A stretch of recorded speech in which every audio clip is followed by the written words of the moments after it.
Hi, Cancer. This is Lee at Fresh Astrology. Welcome to 2018 and also your January. We'll kick off this year with a lot of these themes that I'm talking about here, so you'll be dealing with it immediately. Some of it you're even feeling a little bit now. So I also have kind of a deeper and slightly different, I do these very much in kind of the intuitive mindset I'm in at the time that I do them. So I did at a very different day a download on my website that also looks at 2018 and will probably have other insights. I know it will have other insights because it was at a different time and day for $3.99. That's available. I also have coming up in January a 6-week telecourse that's live with me, 90 minutes each week. We will be on a live call where I will talk about the heavy-hitting influences in your chart. And yes, I will be looking at your chart. We will take turns, asking and answering questions. I will be teaching you a little bit about how to look at your chart. And we will also incorporate within that 90-minute phone call some live coaching. You will have a private Facebook group so that you can continue the conversation together. I will drop into that community probably once a week to say hello and suggest exercises. So there's a lot of content there. But it will be, a lot of people, I got a lot of questions, which is totally natural because I'm an astrologer on YouTube, and then suddenly I start talking about coaching. So one of the main questions I've had to field for about a year is, do you, in your coaching sessions, do you have astrology? And the answer has been no. I keep those separate. But in this telecourse, I think because we're live and it's a group dynamic and I can come at it kind of from a teaching perspective, I think I can manage it. So we're going to try. It's going to be fun. I'm excited because if it works, it'll be great. And I can offer more of these and even continue. So even if you do it this one time, we can continue. It's a conversation that can keep going. So I'm excited about that because it allows me to interact with you in a different way. For Cancer, for 2018, however, the focus for everybody is Capricorn. That is one of the bigger focuses in everyone's chart this year. For a Cancer, the Capricorn area of your chart hits your what's called the 7th house. This is your house of relationships and relating to others in business, in love, in friendship, even in kind of the zone of enemies, open enemies, frenemies, exes. You still have a lot of impact there, even with people that you're not like wanting to set up relationships, or maybe they're broken relationships. You still have a lot going on this year here.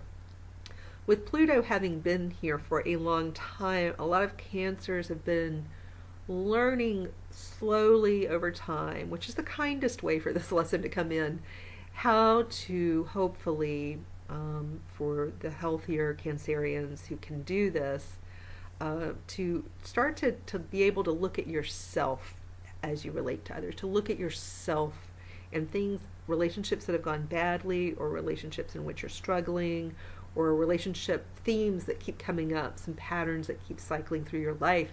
What's happening with Pluto, kind of silently, slowly, quietly, but powerfully going, trundling through your 7th house over time, this message that would probably hurt way too much and be too hard for the ego to bear. And I mean that kindly. We all have egos and they can be crushed sometimes too much. So it's good for this to take place slowly and kind of underneath.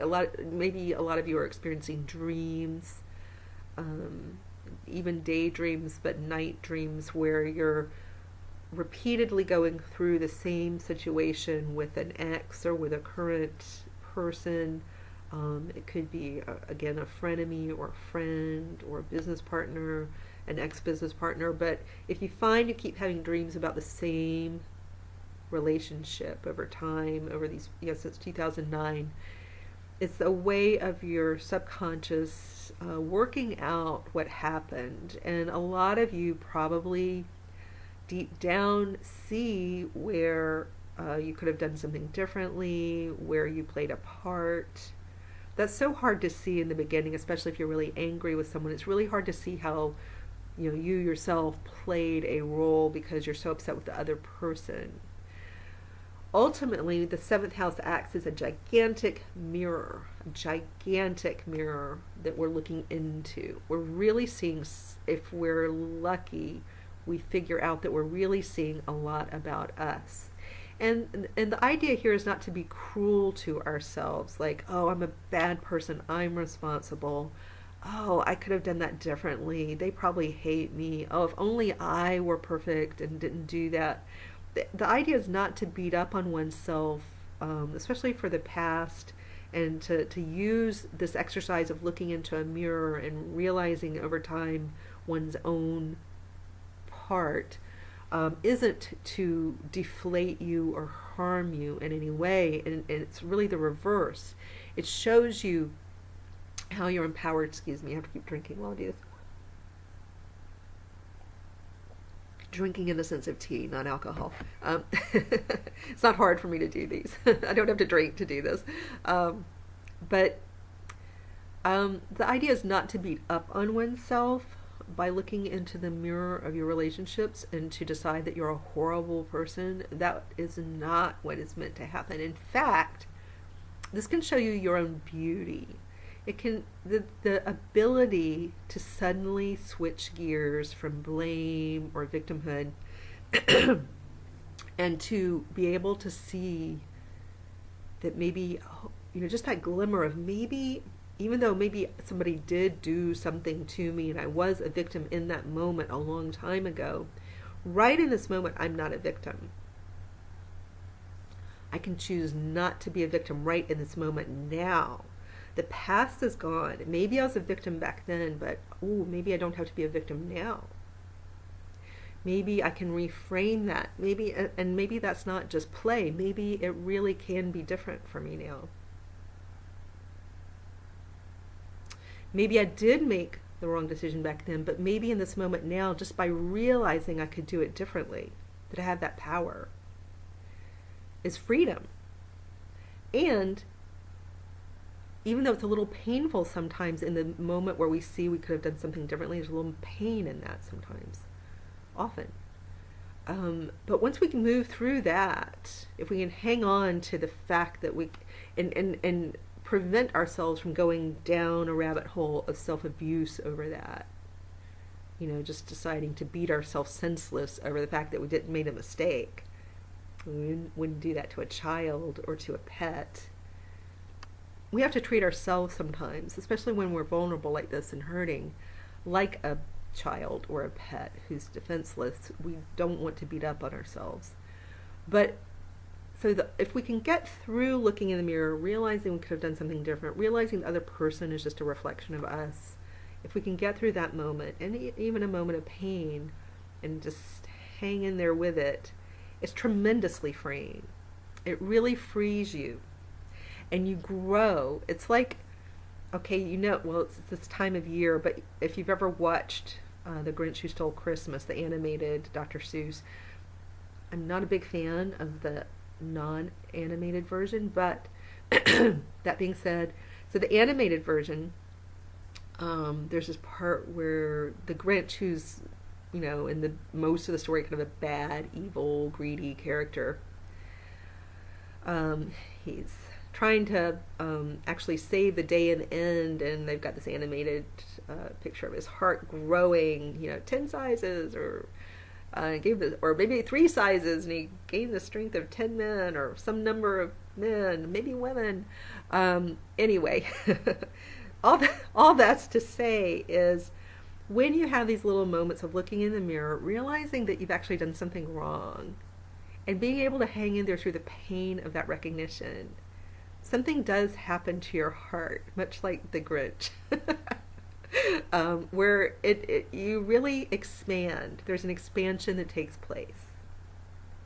Dr. Seuss was a genius, but there's an expansion that takes place in your actual heart, and the way you look at things. Your mental capacity expands.